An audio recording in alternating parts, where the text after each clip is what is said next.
Sejam bem-vindos ao canal Visão de Arquibancada Colorada. Eu sou o Tini e hoje a gente vai iniciar um novo projeto aqui no Visão de Arquibancada Colorada.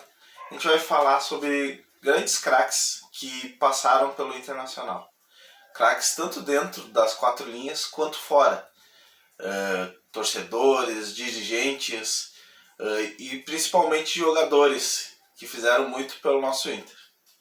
Hoje, para iniciar, a gente não poderia deixar de falar do Vicente Hall, que foi um jogador do Colorado na década de 20, se tornou um torcedor ilustre, né? E foi o criador do DCP. Tá curioso para saber o que é o DCP? Assiste o vídeo até o final, que a gente vai explicar tudo direitinho. E também, a gente ainda tá com aquela parceria com a Unicesumar, né? De fazer tua faculdade em EAD no conforto do seu lar. Tem a faculdade híbrida também para te fazer. E para você que gosta desse tipo de conteúdo, que quer mais sobre outros craques Colorado, então dá aquela força, te inscreve aí no canal, ativa o sininho que sempre que tiver um vídeo novo vai aparecer para ti. E também curte aí o vídeo que a gente vai fazer mais esse trabalho aí para vocês. Valeu!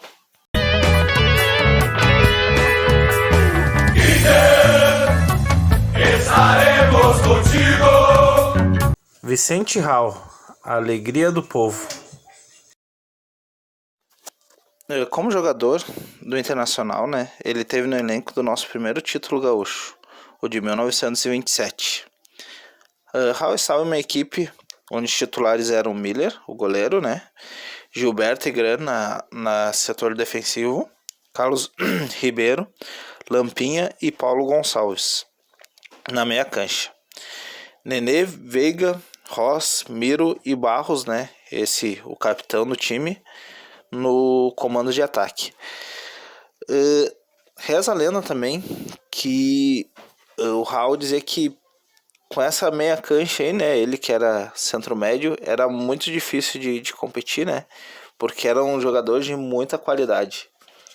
Então o Raul acabou saindo do Inter, foi jogar em outros clubes, né, e reza também, outra lenda, que em um dos jogos contra o Inter, após o seu time que ele estava jogando levar um gol, ele acabou comemorando dentro de campo para mostrar todo o coloradismo dele, né? Mesmo jogando por outros clubes, Raul ainda assim torcia pelo Inter. Então, depois que ele pendurou a chuteira, né? Ele jamais abandonou o clube, né? Ele se tornou um torcedor fervoroso, né? E a ele se atribui a criação da famoso rolo compressor, né? O rolo compressor foi um time que foi hexacampeão gaúcho, né? E geralmente nos últimos jogos ali, né, do hexacampeonato, os jogos eram sempre ganhos por goleada, né? Uma ampla vantagem do Inter, né? Como que foi criada essa alcunha de rolo compressor, né? Vicente Hall, né, teria levado um desenho que ele fez ao jornalista Ari Lund, não sei o nome direito, do Diário de Notícias. Além disso, né, além de fazer a alcunha do rolo compressor, ele também teve na criação da primeira escolinha de futebol do Inter, né? A convite da diretoria em 1947. Onde o Inter começou a criar seus craques, né? Que é algo que o Inter tem até hoje, né? O Inter forma muitos jogadores, né? Vide um jogador lá, o Otavinho, que está na seleção de Portugal, né? Que fez um gol agora esses últimos tempos, deu assistência, foi importante na vitória de Portugal nas eliminatórias, mas nem só por isso, né? O interessante é que naquela época mesmo, para te estar na escolinha do Inter, né, para te continuar na escolinha, eles tinham aquela função que além de tu ser um cara bom de bola, além de tu jogar uma bola legal, tu tinha que ser um cara bom de estudo, um garoto bom de estudo. Por quê? Porque não adianta, futebol, alguma hora tu pode ser dispensado, tu pode se machucar, tu pode parar de jogar. Mas o estudo vai ficar sempre pra ti, né? Tudo que tu aprender, tudo que tu vai gerar com boas notas, né?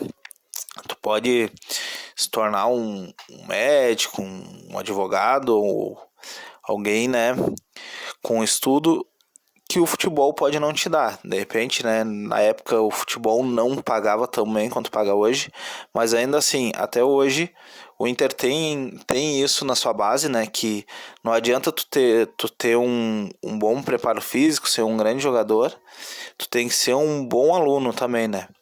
Então, tipo, é algo que desde lá, desde a criação, né, das escolinhas do Inter, o Inter tem como base isso, né. Na torcida, né, era ele quem fazia aquelas grandes festas, ele levou o carnaval para a arquibancada colorada, né. Ele fazia festa, fanfarra, ele queima de fogos, os cânticos já naquela época cantava bastante, levava faixa, levava torcida e aquela gritaria no estádio para apoiar o time, né? Isso já no início do século passado, né? Hoje em dia a gente vê essas torcidas organizadas tudo fazendo isso. Lá no início do século passado, Vicente Hall e o pessoal já fazia isso. E pelo Inter ele criou o DCP, que é o Diretório de... vou ter que ver aqui só um segundo. O Departamento de Cooperação e Propaganda, né, o DCP, que é considerada a primeira torcida organizada, né, primeira organização de torcedores no sul do Brasil, uma das pioneiras no país, né, que se tem notícia, né, uma das pioneiras, né, não é a primeira, mas é uma das primeiras do país. Reza a lenda também, né, que esse jeitão mais brincalhão, mais irreverente do Vicente Hall, fazer essas fanfarras, essas torcidas aí, e os torcedores do tricolor gaúcho, né, diziam que essa forma de torcer dos colorados eram comportamentos de crioulo, né, e logo após, né, alguns outros grenais, eles começaram a torcer também aos gritos, às fanfarras que fazia o Vicente Hall. Ele olhou, pensou, pá, mas eles estão imitando a gente, estão fazendo, não disseram que era coisa de crioulo? Eles não são, né, o clube de lá ele é de origem germânica, né, que se conta pela história. Eu não sei muito da história do time de lá, mas ao que se conta na história, a origem mais deles é a origem germânica, né, e tipo, esses alemão aí tão querendo imitar a gente, a impressão minha, e reza a lenda que ele fez uma faixa com os dizeres, né? Ele mandou fazer, né? Porque ele não fazia. Mandou fazer uma faixa com os dizeres imitando o crioulo, hein? A história, né? Pelo que consta na história, diz que essa faixa foi aberta no Grenal 88. O simbolismo desse Grenal de 88, esse Grenal 88, que foi no ano de 1945, né? Grenal de 88 não, Grenal 88 no ano de 1945. Foi o jogo em que o Inter passou o rival em número de gols marcados, né? E como se sabe, né, até hoje o Inter está na frente em número de gols marcados. Mas o legal também, é que no Grenal 89, após uma vitória de 4-2, né, o Inter também passou a ter mais vitórias, né, no clássico do que o co-irmão, né, com 38 vitórias coloradas, 37 do time de lá, 14 empates, né. Então, tipo, esse Grenal aí que diz a lenda que Raul abriu essa faixa. Foi um Grenal onde o Inter passou em gol e logo após, no próximo Grenal, o Inter já passa em número, né? O Inter empatou em número de vitórias e logo após o Inter já passa para nunca mais ficar atrás do co-irmão em número de vitórias, né? O Inter sempre desde 45, olha quanto tempo faz, não vou fazer a conta de cabeça que é muito tempo. Voltando agora a Raul, né? Saindo um pouco dessa história da dupla, se quiser saber a história de Grenais, tu pode comentar aí e falar para nós, gostaria de saber como é que foram esses Grenais iniciais, como é que foram. A gente faz uma pesquisa e a gente manda aí para vocês. O Raul também, né? Uma história bem legal sobre ele é que quando ele completou 27 ou 28 anos, ele decidiu parar de beber e de fumar, né?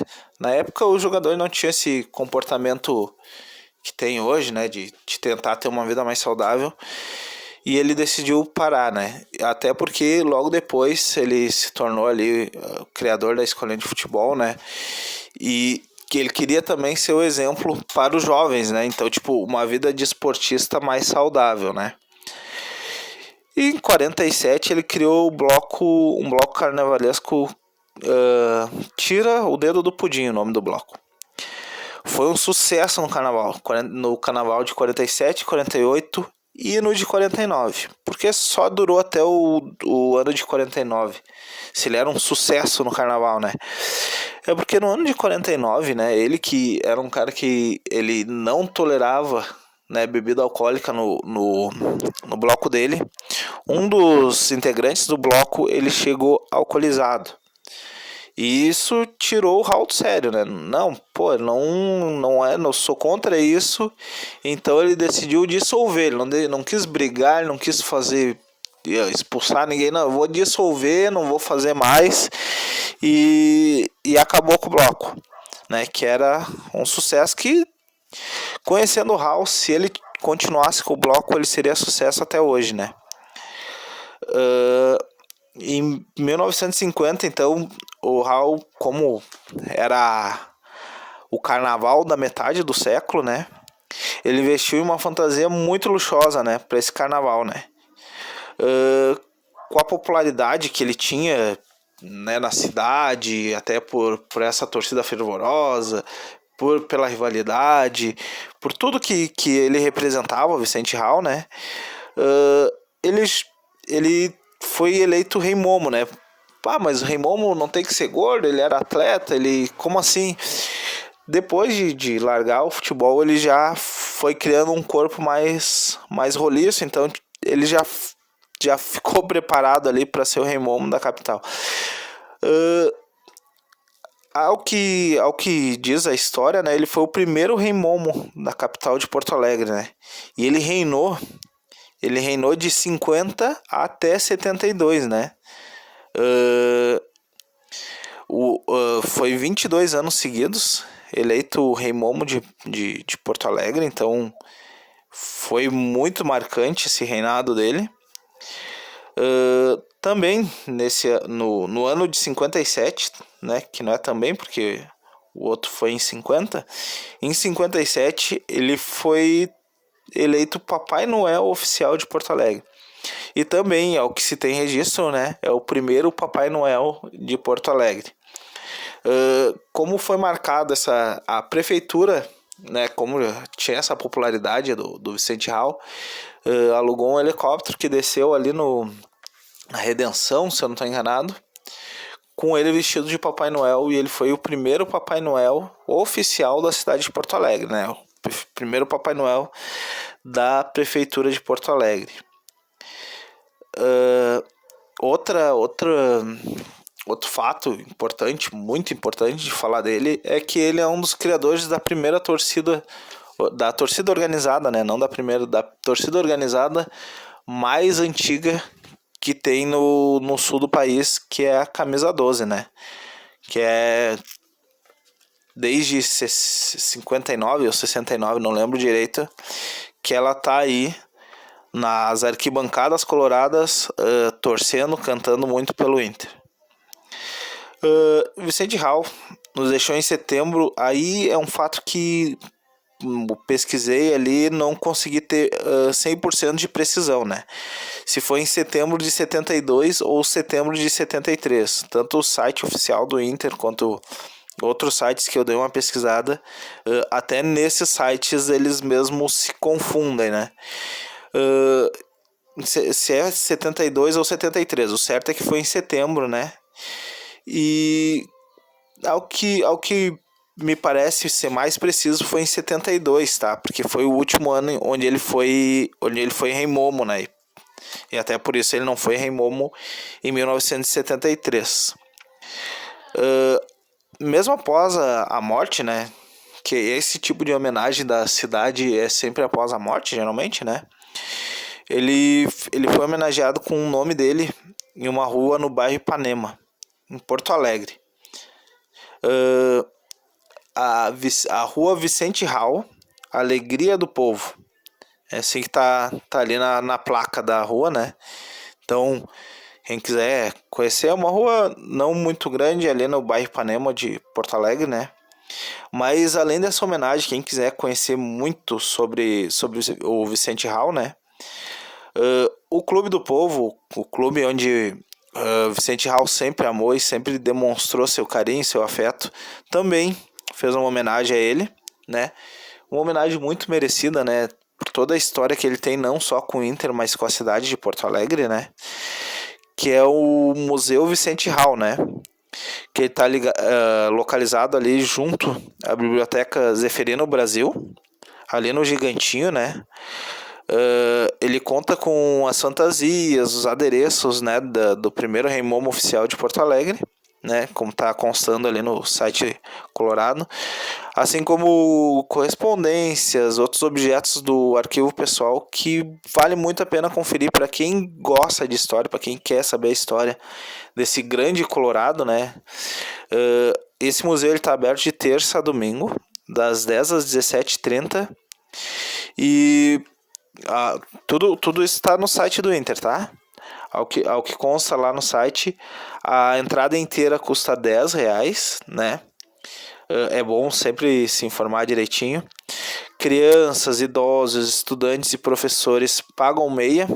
E o que é interessante é que estudantes e professores, professor é muito legal pagar meia, porque o professor também pode querer fazer um estudo histórico até para passar para os seus alunos, né, sobre grandes personalidades de Porto Alegre, né. Sócios em dia, de qualquer modalidade, não precisa ser o sócio aquele que paga bem mais caro, qualquer modalidade, o sócio que está em dia com a sua mensalidade do Inter, ele não paga, ele fica isento de pagar. E se tiver interesse, alguma coisa, eu vou deixar os contatos, né, com o museu, na descrição tem o telefone, tem também um e-mail que pode mandar para se tiver alguma dúvida de como é que tá. Bom, esse é o nosso primeiro vídeo desse novo projeto do canal, onde a gente vai falar de craques colorados, craques dentro e fora das 4 linhas. Então, se tu gostou do conteúdo e se quiser saber mais, te inscreve no canal, curte o vídeo e comenta sobre quem tu quer saber, sobre quais histórias do Inter tu quer saber, que a gente vai manter sempre você atualizado, tá bom? Valeu aí, gurizada!